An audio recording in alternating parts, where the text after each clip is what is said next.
Number 10. Equal lengths of magnesium ribbon are taken in test tube A and B. Hydrochloric acid is added to test tube A while acetic acid CH3COH, acetic acid का formula CH3COH होता है, is added to test tube B. In which test tube will the fizzing occur more vigorously and why? अब देखिए students, सबसे पहले हम आपको यहाँ पर बताना चाहते हैं कि देखिए केमिस्ट्री की एक ब्रांच होती है जिसको हम केमिकल काइनेटिक्स बोलते हैं। आप 12th क्लास में पढ़ोगे। अब सुनिए बच्चों, केमिकल काइनेटिक्स क्या कहती है? केमिकल काइनेटिक्स कहती है ना कि जितना ज़्यादा रिएक्टेंट का कॉन्सेंट्रेशन होगा, आपको पता है ना, रिएक्टेंट लेफ्ट हैंड साइड पे रिएक्टेंट होता है और राइट हैंड साइड पे प्रोडक्ट होता है। जितना ज़्यादा रिएक्टेंट का कॉन्सेंट्रेशन होगा, मतलब रिएक्टेंट की मात्रा जितनी ज़्यादा होगी, उतना ज़्यादा स्पीड से प्रोडक्ट बनेगा। सुन लीजिए फिर से, रिएक्टेंट की कॉन्सेंट्रेशन जितनी ज़्यादा होगी, उतना ज़्यादा स्पीड से आपको प्रोडक्ट वहाँ पर मिलेगा। ठीक है, इतनी बात आपने सुन ली। अब देखिए, अब ये फिजिंग क्या होता है पहले तो ये समझो।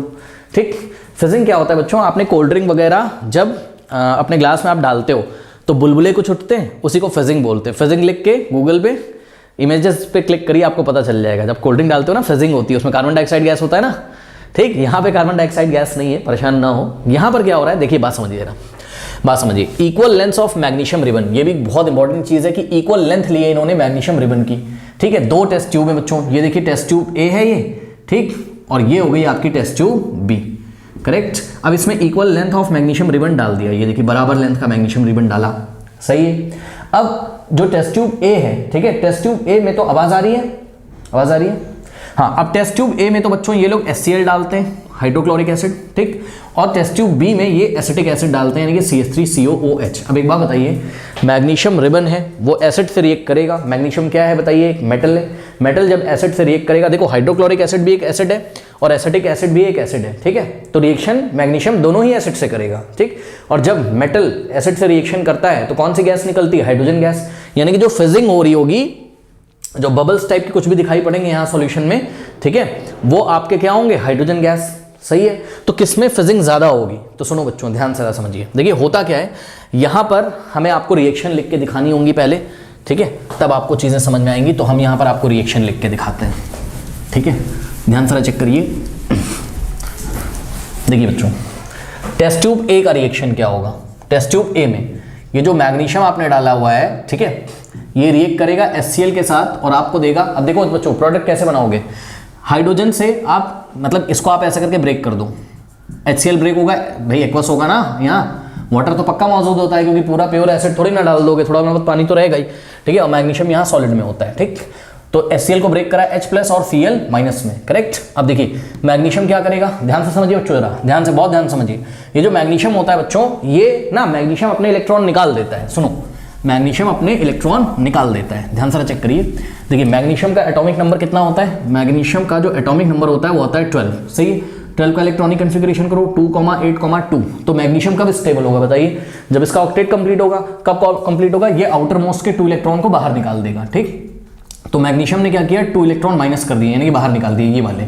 अब 2,8 इसका इलेक्ट्रॉनिक कॉन्फ़िगरेशन हो जाएगा। और ध्यान से चेक करो बच्चों, जब मैग्नीशियम आउटर मोस्ट के 2 इलेक्ट्रॉन निकाल देगा, कोई भी मेटल जितने इलेक्ट्रॉन निकालता है उतना ही उस पर पॉजिटिव आ जाता है, तो मैग्नीशियम पे यहाँ आ जाएगा आपका 2+ चार्ज, सही है। इस तरीके से हमने आपको बोला कि भाई मैग्नीशियम के ऊपर क्या आ जाएगा? आपका 2+ चार्ज यहाँ पर आ जाएगा, ठीक है। और ये 2 इलेक्ट्रॉन कहाँ गए? तो बच्चों बहुत ध्यान से चेक करिएगा, ये जो HCl से H+ निकला हुआ है, H+ आयन जो निकला हुआ है, हाइड्रोजन आयन, ये हाइड्रोजन आयन क्या करता है? ये दोनों इलेक्ट्रॉन को ले लेता है। इलेक्ट्रॉन किसने निकाले? मैग्नीशियम ने। लिया किसने? हाइड्रोजन ने। ध्यान से करो ना, H+ आयन है, ठीक है, H+ आयन है। बड़ा प्रॉब्लम में है बच्चों, ये प्रॉब्लम में क्यों है? क्योंकि हाइड्रोजन के पास एक ही तो इलेक्ट्रॉन होता है, वो भी इसका बेचारे का निकल गया, तभी तो H+ बना है। चेक करो ना, हाइड्रोजन के आउटर मोस्ट में तो एक ही इलेक्ट्रॉन होता है, इतना तो आप लोगों को पता होगा ये, और वो भी बेचारे का चला गया है, तो ये अनस्टेबल है थोड़ा सा। अब ये स्टेबल होना चाहता है, स्टेबल होने के लिए ड्यूप्लेट कंप्लीट करेगा, ऐसा कुछ करेगा, है ना। तो कहीं से इसको 2 इलेक्ट्रॉन चाहिए, आप ऐसा समझ लो, ठीक है ना। तो ध्यान चेक करो, ये 2 इलेक्ट्रॉन एक्सेप्ट करके क्या बनाएगा? हाइड्रोजन का मॉलिक्यूल बना देगा जो कि न्यूट्रल होगा, ठीक है। बात समझ में आई? इसको बैलेंस करना हो तो यहाँ पे 2 लगा लीजिए, ठीक है। अब देखिए 2+ और 2-, 2 इलेक्ट्रॉन की वजह से 2-, 2+ न्यूट्रल आंसर आ जाएगा। इधर भी न्यूट्रल है, टोटल नेट चार्ज कितना है? 0, इधर भी नेट चार्ज 0 है। यानी कि मैं आपको ये बताना चाहता हूँ, मैग्नीशियम ने इलेक्ट्रॉन दिए और हाइड्रोजन आयन ने लिए, इसकी वजह से हाइड्रोजन गैस निकल गई, ठीक है। तो यहाँ पे देखिए हाइड्रोजन गैस यहाँ पर निकल गई, ठीक है। मैं आपको डिटेल में इसलिए समझा रहा हूं ताकि आप भूले नहीं, बाकी रिएक्शन आपको एग्जाम में इसमें नहीं लिखनी, आंसर क्या देना मैं आपको बताऊंगा, बट आप देख लो पहले, ठीक है। तो हाइड्रोजन गैस बच्चों यहाँ पे निकल गई। अब बचा क्या, देखिए मैग्नीशियम ने अपने इलेक्ट्रॉन तो दे दिए और H+ ने ले लिए, तो मैग्नीशियम 2+ बचा है सॉल्यूशन में और Cl-। अब एक बार बताओ, मैग्नीशियम 2+ और Cl- क्या बनाएंगे बच्चों, 2 जाएगा इसके नीचे, 1 जाएगा इसके नीचे, तो यहां पर मैग्नीशियम का सॉल्ट बनेगा MgCl2 बन गया, सही है, ठीक है, जो कि एक्वस होगा। ये रिएक्शन होगी टेस्ट ट्यूब ए में।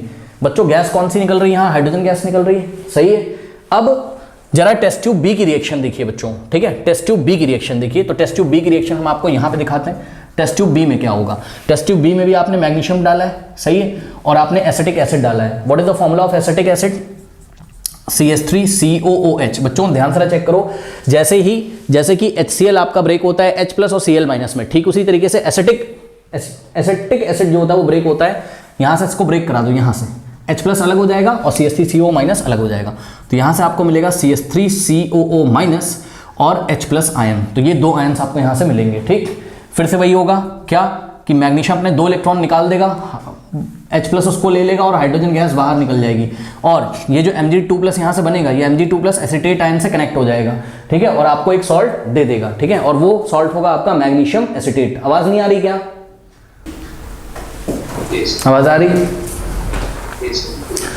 ओके, तो क्लियर है। अब देखिए जरा, देखिए बच्चों, तो यहां से देखिए जो एसिटिक एसिड है वो भी 2 तरीके के आयंस में ब्रेक होगा, H+ में, यहां से इसको ब्रेक कर दो तो H+ बाहर हो जाएगा, और ये जो CH3CO बचेगा इसके ऊपर माइनस लगा दो, ये होता है एसिटेट आयन, ठीक है। यहां से बनेगा आपका, देखिए ये मैग्नीशियम अपने 2 इलेक्ट्रॉन दे देगा हाइड्रोजन को, मतलब हाइड्रोजन आयन को, तो हाइड्रोजन आयन आपका क्या बना देगा, हाइड्रोजन गैस। तो प्रोडक्ट में यहाँ हाइड्रोजन गैस तो मिल गई, साथ में बनेगा मैग्नीशियम एसिटेट। कैसे बनेगा बच्चों, ध्यान से चेक करो, ये 2 जो है ये एसिटेट आयन के नीचे आ जाएगा और 1 मैग्नीशियम के नीचे आ जाएगा, तो यहां से फॉर्मूला बनेगा मैग्नीशियम एसिटेट, यानी कि MgCH3COO, ये COO लिखा है होल ट्वाइस। अब आपको रिएक्शन नहीं लिखनी है, ठीक है। यहां पे भी हाइड्रोजन गैस बनी, लेकिन हमने आपको शुरुआत में क्या बताया था, बताइए, ज्यादा फिजिंग वहीं पे बच्चों आपको समझ में आएगी, उसी टेस्ट ट्यूब में ज्यादा फिजिंग समझ में आएगी जिस टेस्ट ट्यूब में हाइड्रोजन ज्यादा बना होगा, क्योंकि हाइड्रोजन की वजह से तो फिजिंग होता है ना, तो जहां पे हाइड्रोजन ज्यादा बनेगा। अब बच्चों according to chemical kinetics fizzing कहां ज्यादा होगी, यानी कि कहां हाइड्रोजन ज्यादा बनेगा, यानी कि प्रोडक्ट कहां पे ज्यादा बनेगा, तो जवाब है प्रोडक्ट वहां ज्यादा बनेगा जहां पे रिएक्टेंट ज्यादा होगा, जहां पर रिएक्टेंट क्या होगा, ज्यादा होगा, ठीक है। अब चेक करो टेस्ट ट्यूब ए में रिएक्टेंट ज्यादा है कि टेस्ट ट्यूब बी में रिएक्टेंट ज्यादा है, तो सुनिए ध्यान से बच्चों, टेस्ट ट्यूब ए और टेस्ट ट्यूब बी दोनों में ही मैग्नीशियम रिबन तो सेम लेंथ का डाला गया है, यानी कि मैग्नीशियम तो बच्चों सेम हो गया। ये देखिए रिएक्टेंट में टेस्ट ट्यूब ए में क्या क्या है, मैग्नीशियम और HCl है, और टेस्ट ट्यूब बी में रिएक्टेंट साइड में क्या है, मैग्नीशियम और एसिटिक एसिड है, ठीक है। तो मैग्नीशियम का कंपैरिजन तो नहीं करोगे, क्योंकि दोनों ही टेस्ट ट्यूब में मैग्नीशियम का इक्वल लेंथ का रिबन डाला गया था, यानी कि मैग्नीशियम की मात्रा टेस्ट ट्यूब ए में टेस्ट ट्यूब बी में सेम है। अब कंपेयर किसको करना होगा बच्चों, तो जवाब है कंपेयर करना होगा आपको एसिड को। तो एसिड को कैसे कंपेयर करें सर, एसिड को इस तरीके से कंपेयर करिए कि आप चेक करिए कौन सा एसिड स्ट्रॉन्ग एसिड है और कौन सा एसिड वीक एसिड है। तो बच्चों आप लोगों ने क्लास में पढ़ा हुआ है कि स्ट्रॉन्ग एसिड है आपका हाइड्रोक्लोरिक एसिड, ये स्ट्रॉन्ग एसिड है, जिनको नहीं पता सुन ले, और एसिटिक एसिड ये आपका वीक एसिड है। सर ये स्ट्रॉन्ग एसिड और वीक एसिड क्या होते हैं, तो बच्चों देखिए स्ट्रॉन्ग एसिड वो एसिड होता है जो वाटर के कांटेक्ट में आने पर, जब हम उसको वाटर में डालते हैं तो पूरा का पूरा आयनाइज हो जाता है। बात समझो जरा, ठीक है। देखो जरा, मान लो बच्चों कि हमने लिया है HCl के हमने 100 मॉलिक्यूल लिए, कितने 100, और उसको उठा के हमने पानी में डाला, तो जो स्ट्रॉन्ग एसिड होता है वो 100 का 100 मॉलिक्यूल पूरा टूट जाएगा। किस में टूट जाएगा, करस्पॉन्डिंग आयंस में, यानी कि इससे आपको क्या मिलेगा, 100 H+ आयन मिलेंगे और 100 आपको Cl- मिलेंगे। चेक करो एक मॉलिक्यूल से कितना H+ मिलता था, एक HCl से एक H+ और एक Cl- मिलता था, तो 100 मॉलिक्यूल्स से आपको 100 H+ और 100 Cl-, यानी कि 100% ये आयनाइज हो जाएगा, लगभग 99% से लेकर 100% पूरा आयनाइज हो जाएगा।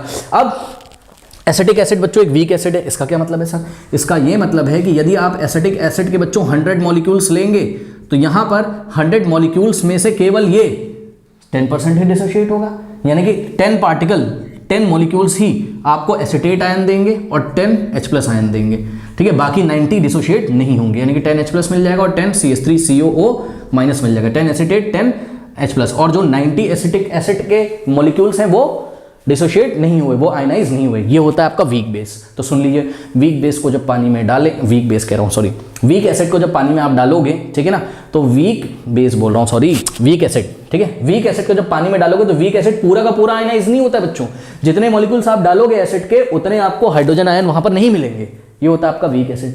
स्ट्रॉन्ग एसिड में जितने आप मॉलिक्यूल डालोगे एसिड के उतने आपको हाइड्रोजन आयन वहां पर मिल जाएंगे। बात समझ में आई कि नहीं? यानी कि पूरा का पूरा जितना भी एसिड डालोगे सारा का सारा वहां पर आयनाइज हो जाएगा कैटायन में और एनायन में। कैटायन से आपको हाइड्रोजन आयन मिल जाएगा और एनायन से आपको जो भी होगा क्लोराइड आयन वो आपको वहां पर मिल जाएगा। बात समझ में आई कि नहीं? अब मुझे बताइए यहां पर कि बच्चों आवाज आ रही है?